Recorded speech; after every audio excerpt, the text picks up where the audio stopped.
주님의 평화와 함께하기를 축복합니다. 기원전 380년경 그리스 로마 철학자였던 소크라테스 제자가 저술한 플라톤이라는 사람이 저술한 국가라는 책에 있습니다. 이 국가라는 아주 유명한 책이죠. 그 책에 이야기 형식으로 나오는 여러 가지 교훈을 담고 있습니다. 국가란 무엇인가, 정의란 무엇인가, 또 인생을 살아가는 지혜, 여러 가지를 담고 있습니다. 그 중에 1장의 1권에 나오는 이야기를 잠깐 소개합니다. 당시 소크라테스는 그리스 아테네에서 가장 유명한 사상가요 철학자였고 스승이었습니다. 수많은 젊은이들이 이 소크라테스에게 강의를 듣고 깨우치고 다녔습니다. 그러나 이 소크라테스라는 이 철학자는 그때 이 국가라는 책을 읽어보니까 굉장히 겸손했던 것 같아요. 그때 당시에도 자기가 많은 사람들을 가르치는 스승 역할을 했지만 인생의 경험이 많은 나이든 노인이었던 게팔로스라는 노인을 하루는 찾아갔습니다. 그때 경험이 많은 인생을 경험을 다 하고 노인이 된 이분에게 찾아가서 이야기를 하는데 그때 경험을 이렇게 고백했습니다. 게팔로스의 노인은 나를 보자마자 소크라테스 잘 와주었소 하고 반갑게 인사를 하고 말했다. 그런데 소크라테스, 당신은 나를 만나러 와주는 일이 좀처럼 없소. 그래요. 그래서야 어디 되겠소이까. 아마 평상시에 조금 알고 지냈던 분이 아니었는가 생각이 듭니다. 하긴 내가 건강해서 아테네까지 걸어갈 기력만 있더라도 당신이 바쁘신데 여기까지 오기를 기다릴 것 같도 없이 내가 먼저 당신을 찾아갔겠지만 말이요. 하나 지금 내 건강이 노년기에 접어들었으니 자유롭게 이렇게 움직일 수가 없으니 나를 좀 자주 찾아주면 고맙겠소. 나이가 들어 노인이 된 후에는 육체적인 즐거움이 줄어감에 따라 그 대신 이야기를 나누고 싶은 욕망, 즐거움이 내 안에는 솟구친다오. 그러니 젊은 사람들을 깨우치고 가르치고 그들과 어울리는 일에만 집중하지 말고 나 같은 노인도 좀 만나서 종종 찾아줘서 다정한 이야기를 좀 말해주기도 하고 또 듣기도 하면 좋겠소. 그러자 소크라테스가 네 그렇게 하겠습니다. 저는 나이 든 분과 이야기하는 게 제일 즐겁습니다. 이 대목을 읽으면서 참 겸손하셨던 분이요. 우리 사회가 지금 노인들을 싫어합니다. 정말 악한 시대가 되어버렸습니다. 근데 이 소크라테스는 저는 연세가 드신 분들과 이야기하는 게 제일 즐겁습니다. 왜냐하면 그런 것들은 앞으로 저희 젊은 사람들이 걸어가야 할 길을 먼저 다 지나오신 분들이기 때문에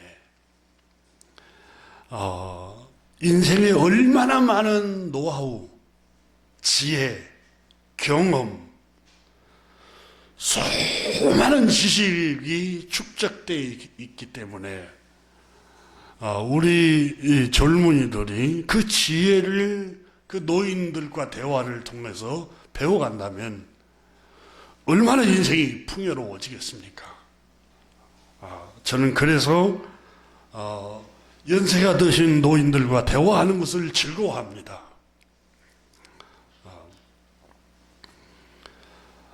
특히 선생님께서는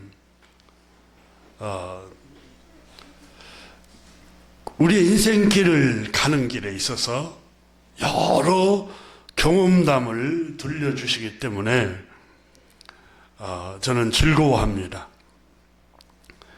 선생님, 노년에 이르는 인생에 있어서 노년이 된 지금 이 괴로운 시기에 해당되는지 혹은 선생님께서는 그것을 어떻게 생각하는지 알고 싶습니다. 노년기가 되면 괴로우신지 아니면 감정적으로 어떤지 한번 알고 싶습니다.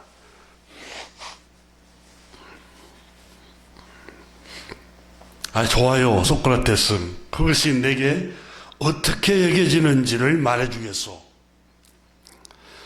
우리들은 옛 속담대로 비슷한 나이 또래의 노인들이 잘 어울리는데 그런 모임의 경우 우리는 의뢰의 거의가 다 슬퍼하는 게 보통입니다. 노인이 되게 되면은 그 신체적인 즐거움이, 운동하는 즐거움, 먹는 즐거움, 또 부부 생활의 즐거움, 여러 즐거움이 다 사라지니까 아마 조금 슬퍼지는 것 같다고 노인들의 모습을 얘기해 놓습니다. 젊은 날의 쾌락이 지금이 없는 것은 슬퍼하며 여자와의 즐거움, 술 마시는 즐거움, 먹는 즐거움, 여러 운동을 하면서 느끼는, 땀을 흘리면서 느끼는 그 즐거움, 유쾌함, 떠들면서 놀고 여러 가지 일들을 이렇게 누릴 수 있는 것을 다 지나가게 되니 마음이 우울하기도 하지요.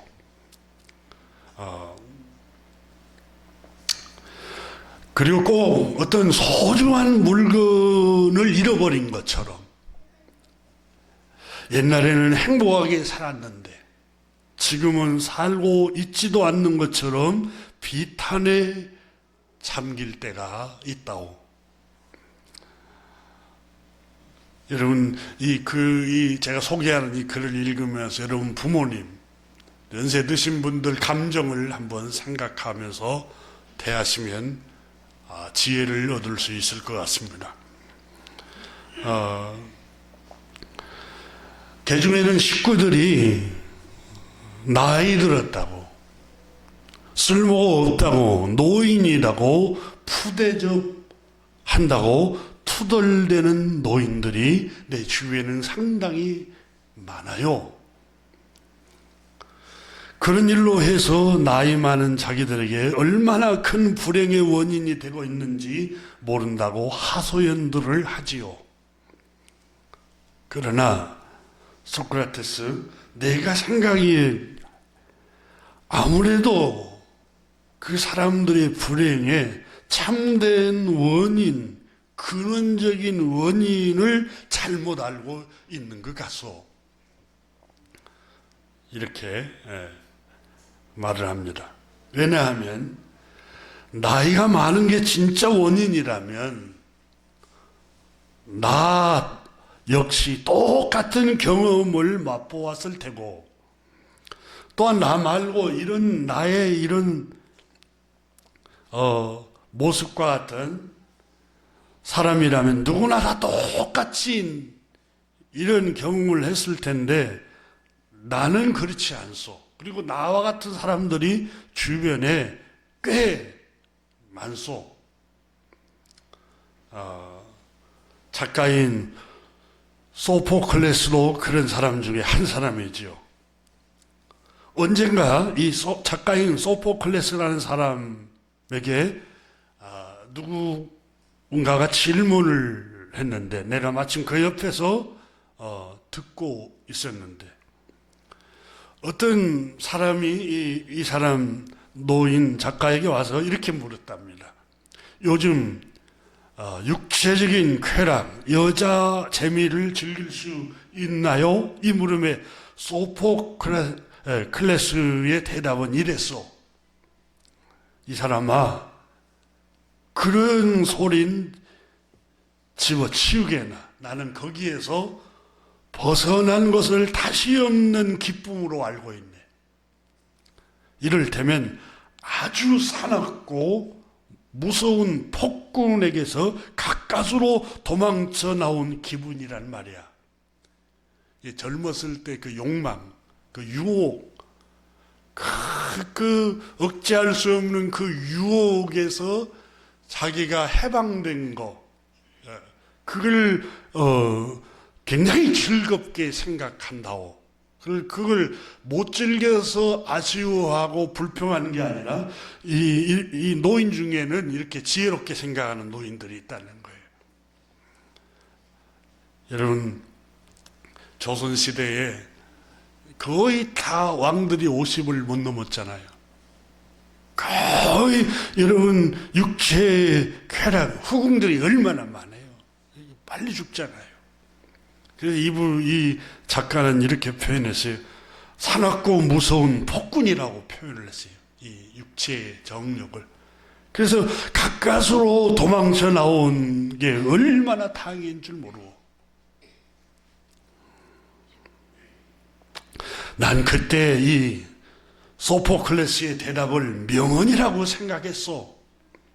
지금도 그런 생각에 변함이 없지만 사실 나이 먹으면 그런 종류의 정념에서 해방되는 대신 평화와 자유가 듬뿍 안겨지게 되니까요. 모든 욕망이 사라지고 마음의 여유가 생기게 되고 바로 소포클레스가 말한 대로 미친 듯이 날뛰는 아주 많은 폭군의 손에서 완전히 자유를 얻은 기분이라고.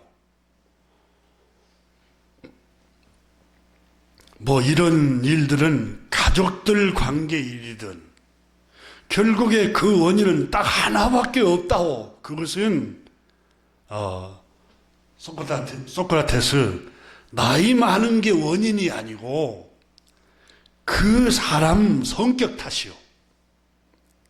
다시 말하면 그 사람이 어떤 생각을 가지고 살아가는가, 삶의 태도의 문제요. 나이 많은 게 그게 대단한 괴로움이 되는 게 아니라 어떤 생각을 가지고 살아가는가, 그것이 문제요. 그렇습니다. 교우 여러분, 인생의 행복은 물론 나이가 들게 되면 그런 슬픔이 있죠. 하지만 이 노인이 소크라테스에게 교훈한 것처럼 그건 어떤 생각을 가지고 살아가느냐가 그게 행복을 결정하는 것이요. 긍정적이고 낙관적이며 희망을 품고 살아가는가. 내가 젊음을 잃어버렸고 육체의 쾌락을 잃어버렸고 늘 그것 때문에 그렇지 젊은이를 보면서 비교하면서 안타까워하고 슬픔에 잠기는 부정적인 생각을 갖고 있으면 끊임없이 노년기도 불행해집니다. 하지만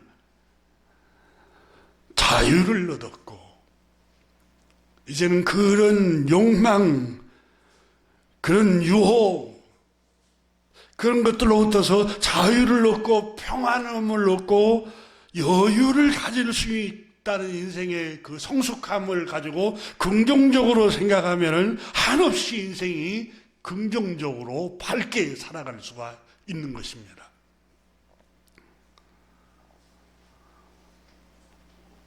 성경에서는 이걸 항상 기뻐하십시오. 다시 말하면 젊었을 때든지 중년 때든지 노인 때든지 항상 기뻐하라는 말은 거기 안에 긍정이라는 의미가 들어있습니다. 긍정적으로 생각하십시오 라는 말입니다. 그리고 성경은 자족하라고 말씀하고 있습니다. 만족, 스스로 만족하는 삶을 살아가라는 겁니다. 노년기가 되면 환경 때문에, 신체적인 노화 때문에 스스로 위축되고 슬퍼하지 말고, 바울 선생님이 그랬잖아요. 나는 그 사람은 후패하나 속 사람은 날로 날로 새로워지는도다. 그러니까 긍정적인 생각을 하라는 거예요. 빌립보서 4장 11절에도 내가 궁핍에서 이렇게 말하는 것이 아닙니다. 나는 어떤 처지에서도 어떤 환경에서도 스스로 불평하지 않고 만족하는 법을 공부했습니다. 배웠습니다. 나는 비천한 환경이 처하게 돼도 감사했고 긍정적으로 생각했고 믿음으로 생각했고 낙관적으로 희망을 품고 살아갔습니다. 풍족하게 살아갈 때도 물론이었습니다. 배부를 때나 굶주릴 때나 풍부할 때나 궁핍할 때나 그 어떤 경우에도 적응할 수 있는 비결을 나는 배우면서 긍정적으로 믿음으로 살아갔습니다. 나는 주님을 신뢰합니다.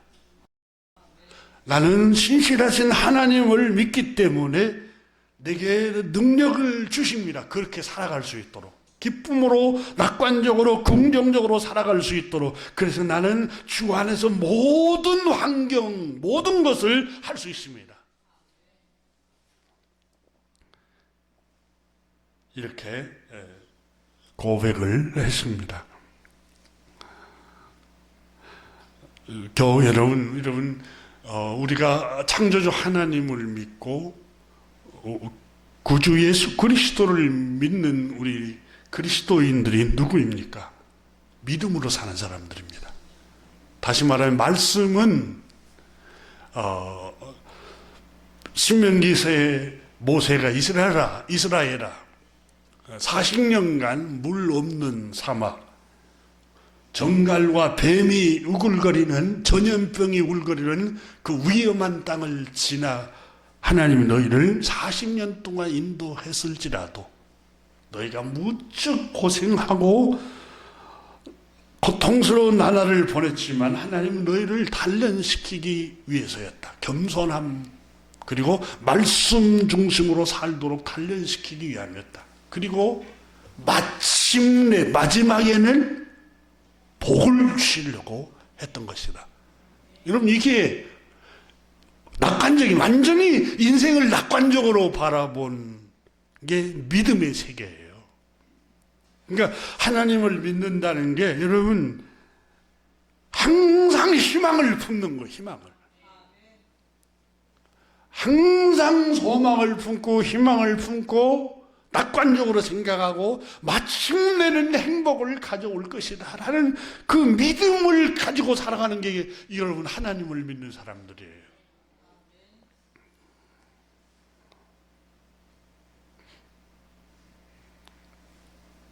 바울 선생은 고린도후서 4장에서 고린도 교회에 보낸 서신에서 그랬습니다. 형제 여러분, 우리가 아시아에서 당한 환난을 어떠한 것인지를 알리려고 합니다. 그 환난은 우리 힘으로는 도저히 견뎌낼 수 없을 만큼 심해서 마침내 우리는 힘에 겨워 너무 짓눌려서 살 희망마저 잃어버릴 뻔했습니다.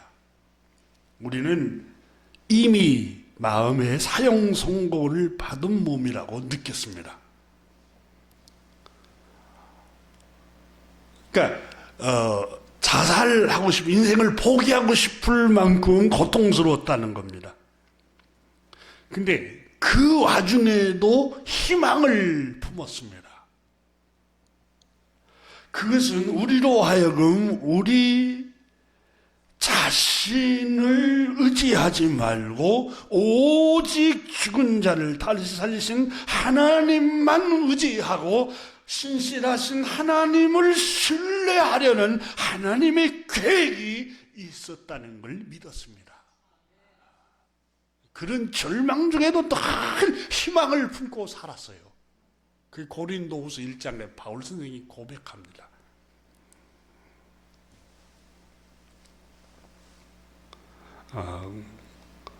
그리스도인이 누굽니까? 여러분, 믿음으로 사는 사람들입니다. 하나님과 우리 주 예수 그리스도를 믿음으로 살아가는 사람이고 그 말씀을 믿는 사람들입니다.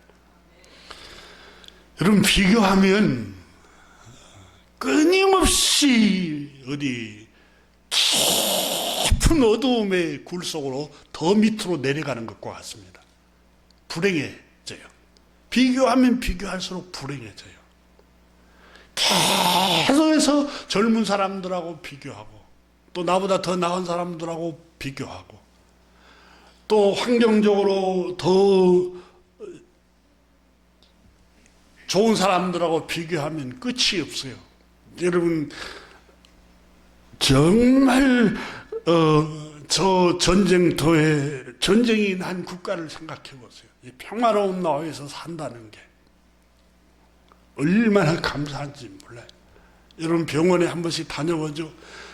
어마어마하게 사람이 많아서 중환자실에서 실려 나가는 사람들, 수많은 사람들이 병원에서 생명을 부지하기 위해서 순간순간 불안에 시달리는 사람들이 얼마나 많습니까?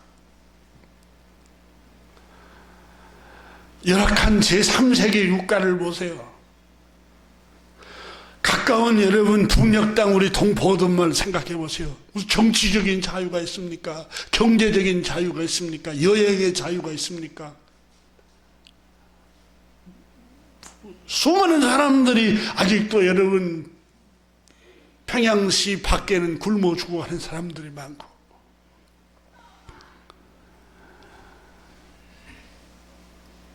그래서 바울 선생은 하나님께서는 모세를 통해서 신명기서에 출애굽기에 늘 우리에게 기억한 말씀이 뭐냐면 너희 애굽 땅 종되었던 때를 생각해오라. 그때보다 지금이 얼마나 더 자유를 얻었고 풍요로움을 얻었고 거기에서는 노예 생활로 자식도 마음대로 낳을 수가 없고 아들을 낳으면 나일강에 던져서 죽여야 되는, 자기 손으로 자기 자식을 죽여야 되는, 그렇지 않으면 목숨이 위태로운 그런 환경 속에 살았잖아요. 그래서 하나님께서 모세를 통해서 늘 이스라엘아 너희는 애굽 땅 종되었던 때를 생각해보라. 여러분, 옛날 우리 참혹하게 어려운 시절 때를 생각해보세요. 감사할 일만. 그러니까 인생이 풍요로워져. 얼마나 긍정적이고 풍요로운 삶을 사는가 몰라. 그런데 늘 나보다 더 좋은 환경에 있는 사람하고 비교하면 오늘 선물로 받은 오늘이 너무너무 초라해요, 내가. 비교하면 비교할수록 늘 우울하고. 여러분, 인생이 짧은데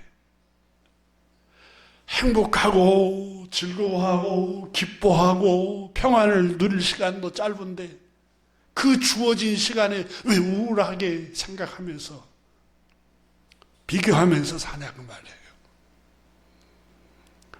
그래, 너는 너대로 너가 명품을 들고 다니든 말든 너가 유명한 무슨 그 소유를 갖고 다니든 말, 나는 그게 관심 없어.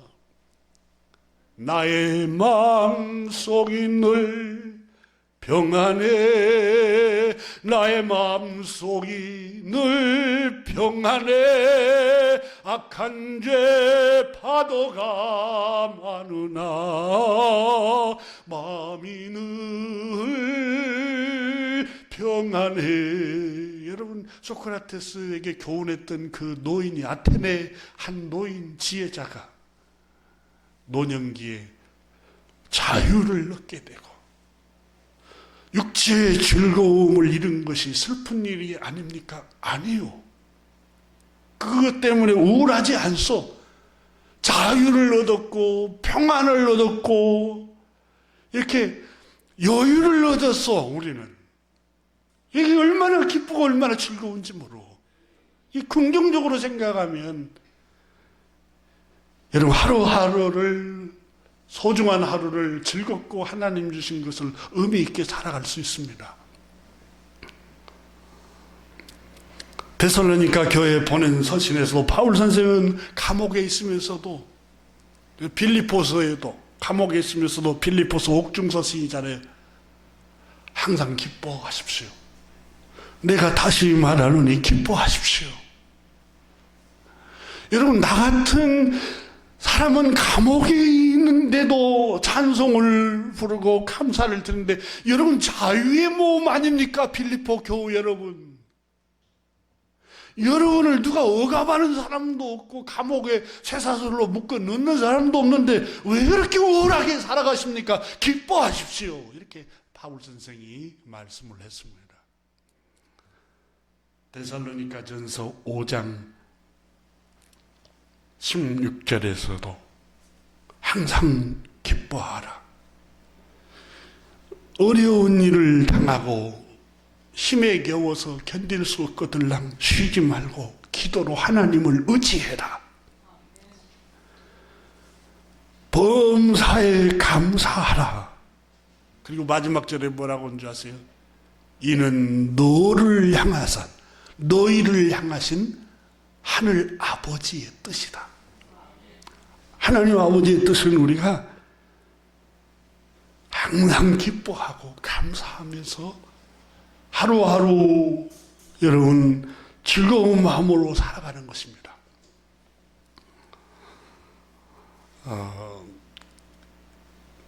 세계에서 가장 부자 국가 중에 한 나라인, 해가 지지 않는 나라라고 일컬은 영국이라는 나라, 2018년도에 국가에서 외로움부 장관을 신설했어요. 외로움부 장관. 그 기사를 읽고 뉴스를 보고 저도 깜짝 놀랐습니다. 세상에 국토부 장관, 행정부 장관 이런 거 있지만 외로움부 장관을 신설했어요. 외로움부를 신설하고 장관을 임명을 했어요. 그리고 1년의 예산이 2천만 파운드를 거기에 투자한대요. 근데 영국 인구 900만 명이 외롭다고 이렇게 설문조사해요. 3분의 2가량이, 이 외롭다고 말하는 3분의 2가량이 자신의 외로움을 말할 곳조차도 없다는 겁니다. 내가 외롭고 우울함을 어디에 얘기할 데가 없이 혼자 가슴앓이를 안고 살아간다는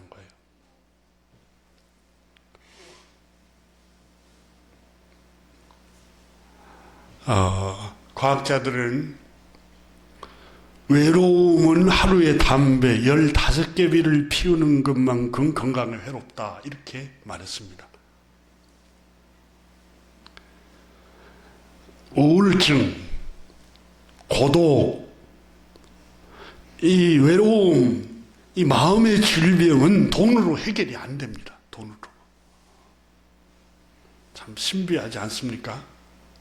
이 세상에 돈으로 해결되지 않는 것이 거의 없는데, 이 외로움, 고독, 우울함, 이 심령의 문제는 돈으로 해결이 안 되는 거예요.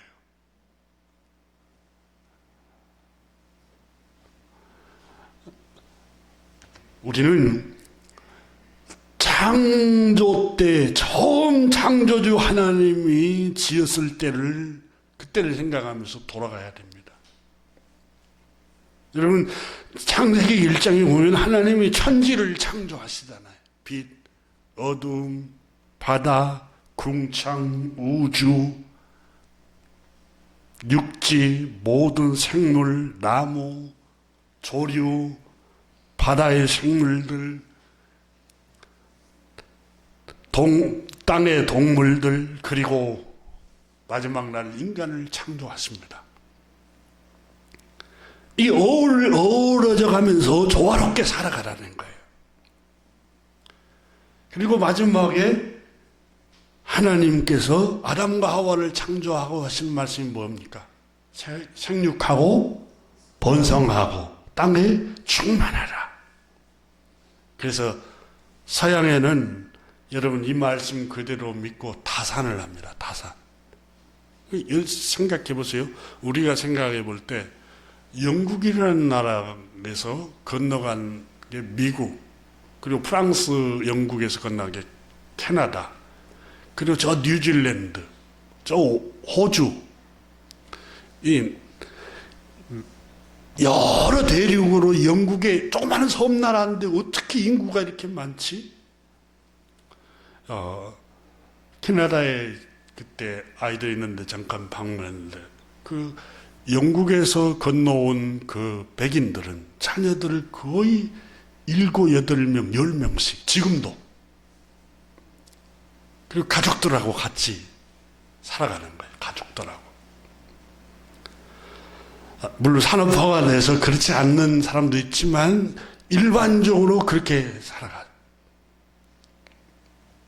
우리 형제미 얘기 들어보니까 그 일하는 동료들 중에 그 전에 직장에서 제일 그 첫째가 자기하고 동갑내기 일을 하러 왔는데 동생이 8명이래. 지금도. 그러면서 그렇게 행복하게 가족관계, 유대관계를 깊이 관계를 맺고 살아간대요.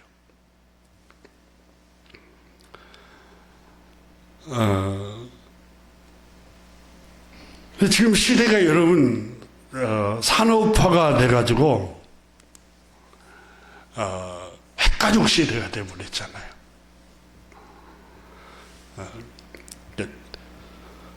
핵가족 시대가 돼가지고 산업화가 되다 보니까 부부 중심으로 살아갑니다. 그러니까 부부 중심으로 살다 보니까 자유로워요. 자유가 있고 둘만 살아가니까 홀가분해요. 그까지는 좋아요. 근데 점점 정서가 피폐해져 갑니다. 영혼이 공허해지고 외로움과 고독이 찾아오기 시작하는 겁니다. 이건 돈으로 해결이 안 되는 거예요. 돈으로. 여러분 영국이 산업사회가 18세기에 제일 먼저 일어났지만 제일 경제가 부흥을 했잖아요.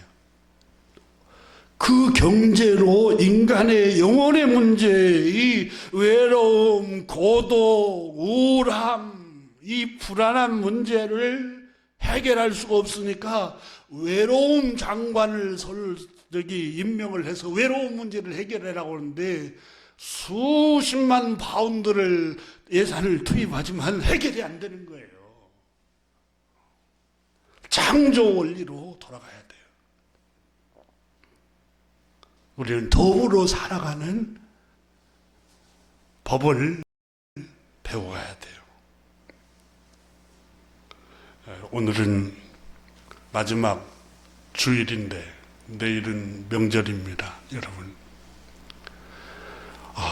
두 사람만 홀랑 여행을 가버리지 말고 부모님을 찾아가고 또 부모가 없는 형제를 찾아가고 이게 서로 정을 나누고 함께 이렇게 같이 관계를 갖고 인간이 서로 소통을 하고 이렇게 음식을 나누고 이런 것들이 필요해요. 근데 우리 사회가 이게 이 자본만 중시 여기고 생산성만 늘려가다 보니까 그게 가치가 되는 거예요. 돈 버는 게 가치가 되고 생산만 많이 해서 돈을 버는 게 가치가 되다 보니까 영원히 다 고갈돼 버리는 거예요. 영원히.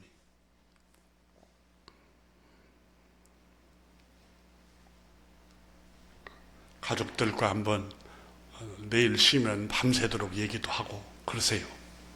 자녀들과 함께 밤이 새도록 얘기도 하고 형제들과 함께 이 밤이 새도록 얘기도 하고 자녀들과 함께 이런 시간들이 여러분 치유가 되는 거예요. 치유. 영혼의 치유가 되고 마음의 상처가 치유가 되고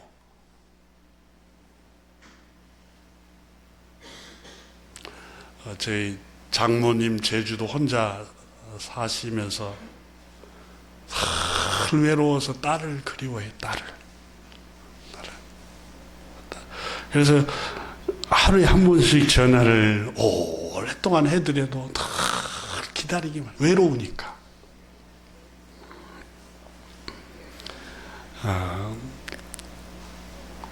오늘 본문으로 다시 돌아갑니다.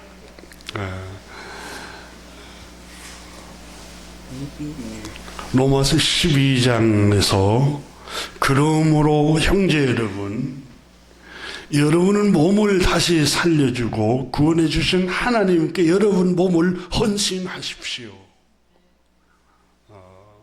여러분 형제들에게 위안을 주고 평화를 주고 이것도 하나님께 몸을 드리는 헌신입니다. 예배당만 이렇게 나와서 종교적인 집회만 한 게 헌신이 아니에요, 여러분. 그리스도는 평화의 왕으로 오셨어요. 구원자로 오셨고.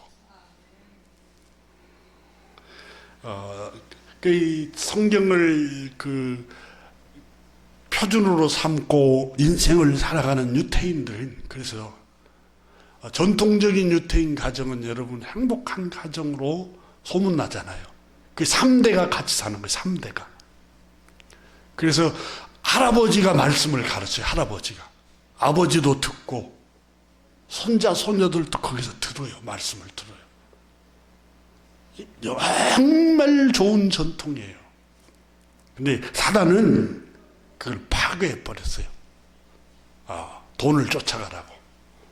자, 오늘 본문에 바울 선생은 그러므로 형제 여러분, 여러분 몸을 다시 살려주시고 구원해 주신 하나님께 여러분 몸을 산 제물로 드리십시오. 그랬어요. 여러분 산 제물, 제물이 뭐예요? 구약 성경에 제물은 여러분 소나 양을 하나님께 바쳤잖아요. 근데 제물이 되려면 어떻게 해야 돼요? 죽어야 돼요. 그러잖아요. 죽어야 되는데 오늘 성경에 산 제사로 드리라고 그랬어요. 산 제사. 제물은 제물인데 산 제사로. 이제 설명하겠습니다. 새로운 삶을 살아가라는 뜻입니다. 새로운 삶을.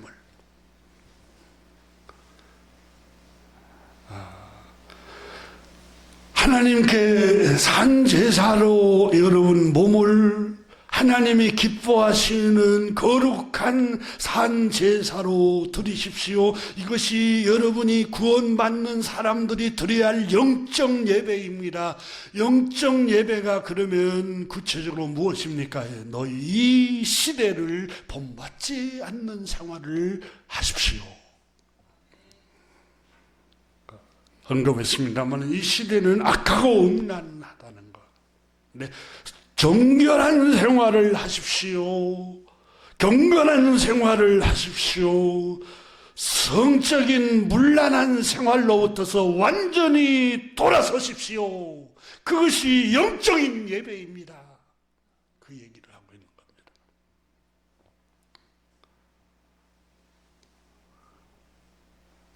그리고 하나님의 선하신 뜻이 무엇인지를 이성적으로 말씀을 통해서 분별해 가십시오. 하나님께서 창조주 하나님께서 기뻐하시는 뜻이 무엇인지를 생각하고 온전하신 뜻이 무엇인지를 분별해서 생활해 가십시오. 그것이야말로 여러분 몸을 하나님께 드리는 헌신이며 영적인 예배입니다.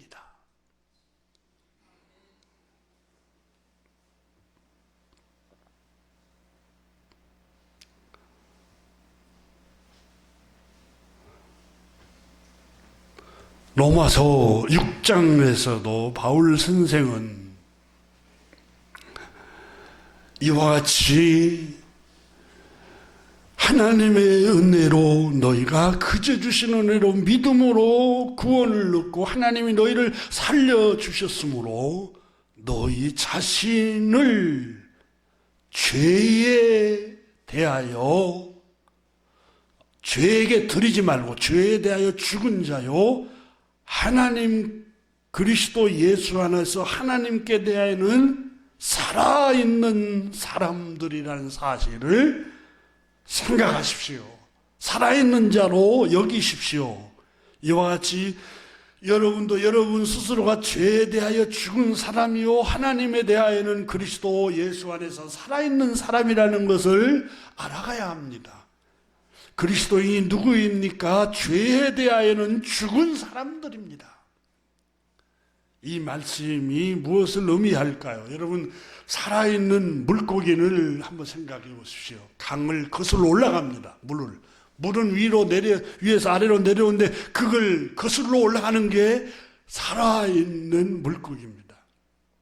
이 세대를 본받지 말라. 이 시대는 위에서 아래로 내려오르는 물처럼 거대한 가치관, 거대한 물줄기가 이 시대에 흐르고 있습니다. 악하고 음란한 물줄기가.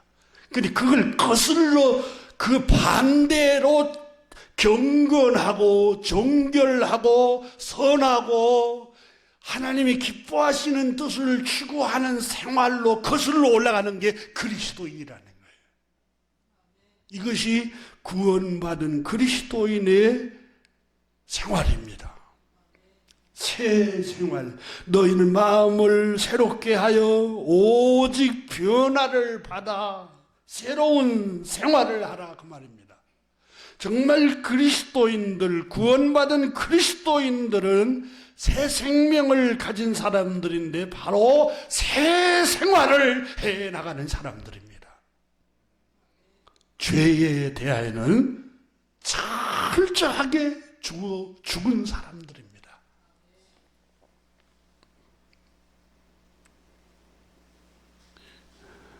이 시대를 거슬러 올라가는 새 생명을 가진 사람들, 그리스도인들입니다.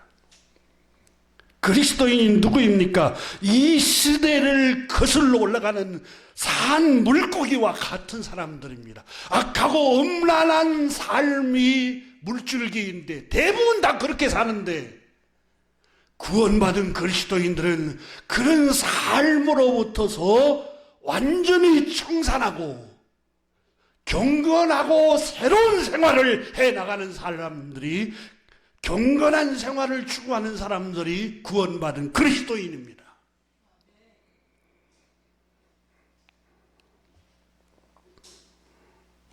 구원받은 그리스도인들이 누구입니까?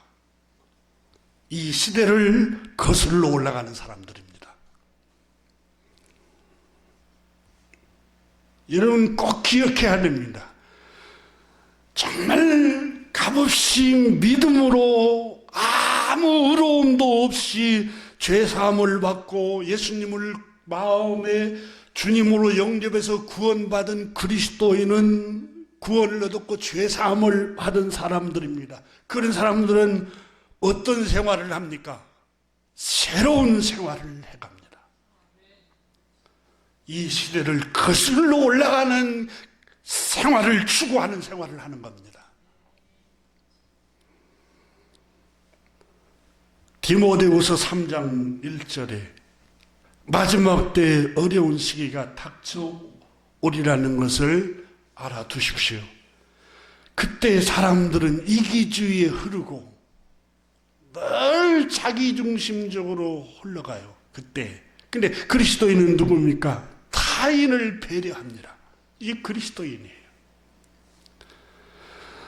돈을 사랑하고 뽐내고 교만해지고 악담하고 부모에게 순종하지 않고 감사할 줄 모르고 경건하지 않고 무정하고 무자비하고 남을 비방하고 무절제하고 난폭하고 선을 좋아하지 않고 배신하고 앞뒤를 가리지 않고 자만으로 부풀러 하나님보다 쾌락을 사랑하며 겉으로는 경건한 생활을 하는 듯이 보이겠지만 경건한 행실을 부인하는 자들입니다.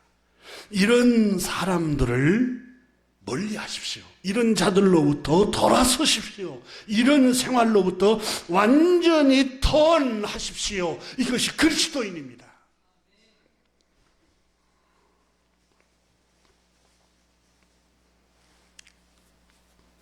그리스도인은 여러분, 우리가 믿음으로 구원받고 죄 용서함 받았기 때문에 우리가 죄를 범해도 또 용서해 주니까 괜찮아요. 이 그리스도인이 아닙니다.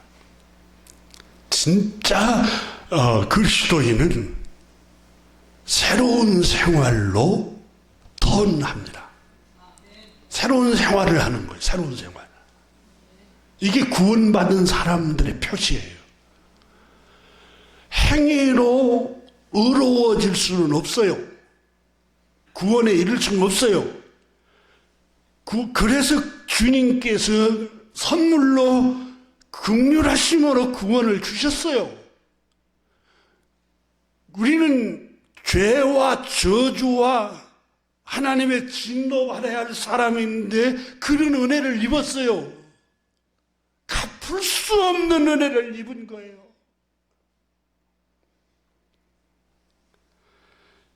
이 갚을 수 없는 은혜를 입은 사람들은 영적인 예배를 하라는 거예요.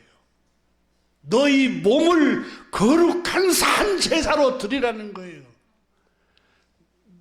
어떻게 해요? 새로운 생활을 하라는 거예요. 새로운 삶을 살아가라는 거예요. 죄를 버리고 음란을 버리고 악함을 버리고 이기심을 버리고 정말 새로운 생활을 추구해 가라는 거예요. 이걸 한국 교회가 가르치지를 않으니까 안타까워요. 그러니까 값싼 구원만, 믿음으로 구원만 받는다. 그것에 그치니까 여러분 기독교가 엉망이잖아요.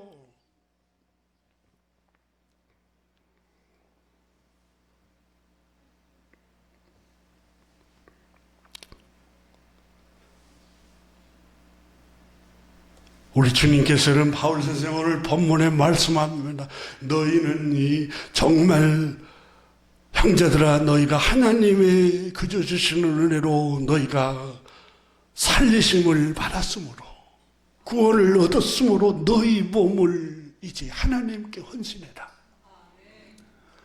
주님, 우리 몸을 하나님께 헌신하는 일이 뭔데요? 주님 말씀합니다. 새로운 생활을 하는 거야.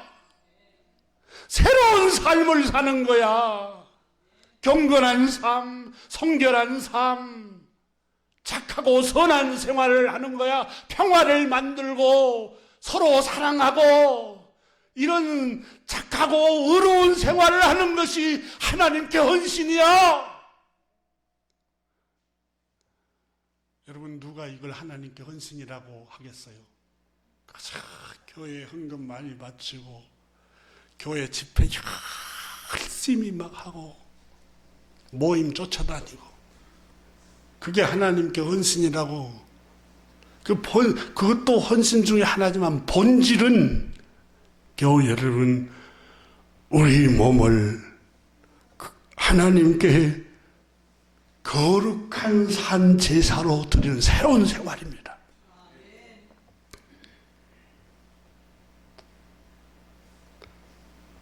여러분 항상 행동할 때 내가 값없이 구원받은 사람이야? 그러면 내가 어떻게 말을 해야지? 어떻게 행동해야지? 이래놓고도 내가 은혜로 구원받은 사람을 할 수 있어? 한번 자신을 성찰하면서 매일매일 한번 살아가 보십시오. 교회에서 목사니까, 교회에서 장로, 권사니까, 집사니까, 교회를 다닌 지 내가 몇 년 됐으니까 그건 상관이 없어요. 정말 내가 은혜로 구원받은 사람인가? 그렇다면 이런 행동을 중단해야 돼.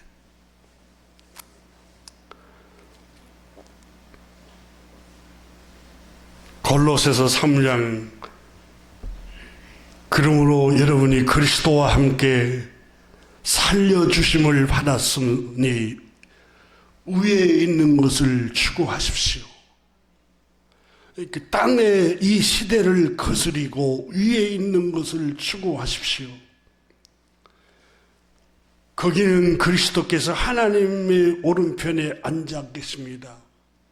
위에 있는 걸 추구하는 말은 그리스도의 말씀을 따라가십시오, 그 말입니다. 여러분, 땅에 있는 것들을 생각하지 말고 그리스도의 말씀을 생각하십시오. 여러분이 그리스도와 함께 정말 살리심을 받았고 믿음으로 값없이 구원을 얻었습니까? 그렇다면 땅에 있는 것들을 추구하지 말고 그리스도의 말씀을 따라가십시오. 여러분 모든 세속의 욕망을 죽이십시오. 골로새서 3장 5절에 이 세속적인 욕망을 매일매일 죽여가십시오. 음행을 죽여가십시오. 음란한 충동, 음란한 유혹, 이런 것들을 매일매일 이 세속적인 땅의 욕망들을 죽여가십시오. 더러운 행위를 죽여가십시오. 욕정, 못된 욕심, 우상숭배, 탐욕, 이런 것들을 죽여가십시오. 바울 선생은 로마서 6장에 그리스도인이 누구입니까? 죄에 대하여는 죽은 자들입니다. 여러분, 바울 선생도 구원받았으니까 하루아침에 그게 죽어버리고 변화가 된 게 아니에요. 바울 선생이 고백했잖아요. 이 성경을 13권이나 썼던 바울 선생이, 나는 날마다 죽노라. 날마다 유혹이, 육체의 종료, 육체의 욕망이 바울에게도 늘 솟구치니까 날마다 그걸 내가는 죽노라 그랬어요. 이게 그리스도인이에요. 이걸 영적인 싸움이라는 거예요. 영적인 싸움. 여러분, 기독교가, 근본주의 기독교가 잘못된 것 중에 하나가 타 종교하고 막 싸우고 배타적이고, 이게 아니라 영적인 싸움은 여러분, 내 안에 있는 이 땅의 욕망들과의 싸움을 영적인 싸움이라고 그러는 거예요. 보이지 않는 악의 영들, 물론 악의 영들 있죠. 그 영들이 우리를 유혹하는 가운데 우리의 육체의 욕망을 충동하는 거예요. 그리고 골로새 3장 8절에는 분노, 격분, 악의, 비방, 또 입에서 나오는 수치스러운 말 따위는 모두 버려야 합니다. 여러분이 정말 그리스도와 함께 살리심을 받았고 믿음으로 의롭다함을 입은 그리스도인이라면 여러분 지금 분노, 격분, 악의, 비방, 또 입에서 나오는 수치스러운 말 따위는 모두 버려야 합니다. 공동번역이 그렇게 번역하고 있어요. 그리고 거짓말로 서로 속이지 마십시오. 그리스도인들은 자기 이익을 취하기 위해서 타인에게 속이는 일을 하면 안 됩니다.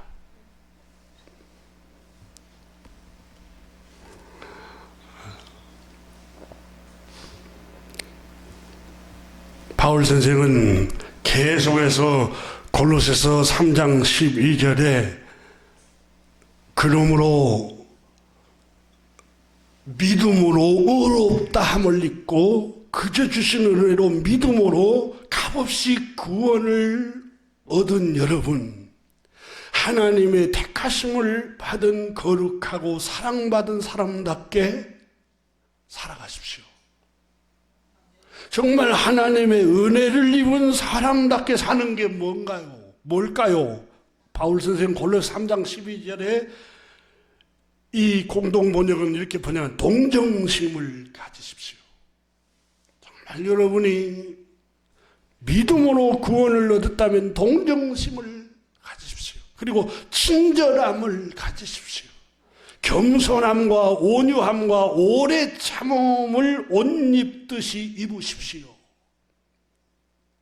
여러분, 그리스도인의 옷은 자비, 동정심, 사랑, 친절. 그리스도인의 여러분 옷이 뭐냐면 친절이에요.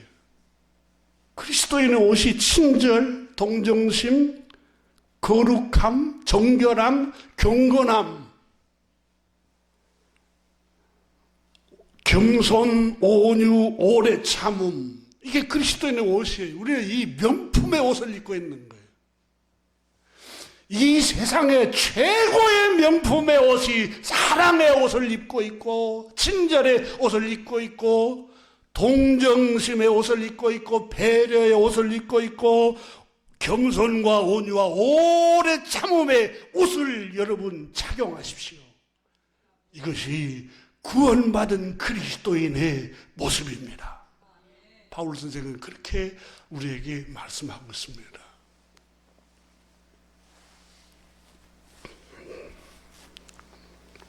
누구에게든지 불평할 일이 있더라도 서로 용납해주고, 13절에 서로 용서하여 주십시오. 이게 그리스도인의 옷입니다. 주께서 여러분을 용서하신 것 같이 여러분도 서로 용서하십시오.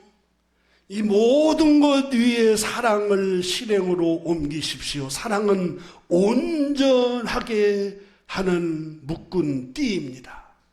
여러분, 오늘 본문 로마서 12장 2절에서 하나님이 기뻐하시고 온전하신 뜻이 무엇인지 분별하도록 하라 그랬죠. 온전한 뜻은 완전한 뜻을 말합니다. 그러면 하나님의 완전한 뜻이 뭐예요? 사랑이 온전한 띠라고 말씀합니다. 결국은 여러분, 하나님의 뜻은 사랑이에요. 사랑. 말씀으로 서로 위로하고, 말씀으로 서로 권면하십시오. 말씀으로 서로 붙잡아 주십시오. 감사함으로 시와 찬미와 신령한 노래로 풍성하신 하나님을 찬양하십시오. 경배하십시오. 무슨 일을 하든지 무엇을 하든지 모든 것을 하나님의 영광이 될까? 하나님의 이름을 더럽힌 일이지는 않을까? 이런 생각을 하십시오. 이렇게 말씀하고 있습니다. 그러면서 골로새서에 계속해서 바울 선생은 가정 문제를 다루고 있습니다. 첫째는 아내된 여러분이 정말 그리스도인이라면 가정을 행복하게 세워가야 합니다. 가정을 행복하게 세워가기 위해서는 가정에는 질서가 필요합니다. 여러분, 높고 낮음은 없고 똑같은 동등한 자격이지만 그렇지만 남편에게 여러분이 먼저 순종하는 걸 배우십시오. 여러분이 정말 그리스도인이라면 남편에게 순종하십시오. 둘째로 남편 된 여러분, 아내를 사랑하십시오. 아내를 모질게 대하지 마십시오. 친절하게 대하십시오. 자녀에게 말합니다. 셋째는 자녀 되신 여러분, 부모님을 순종하십시오.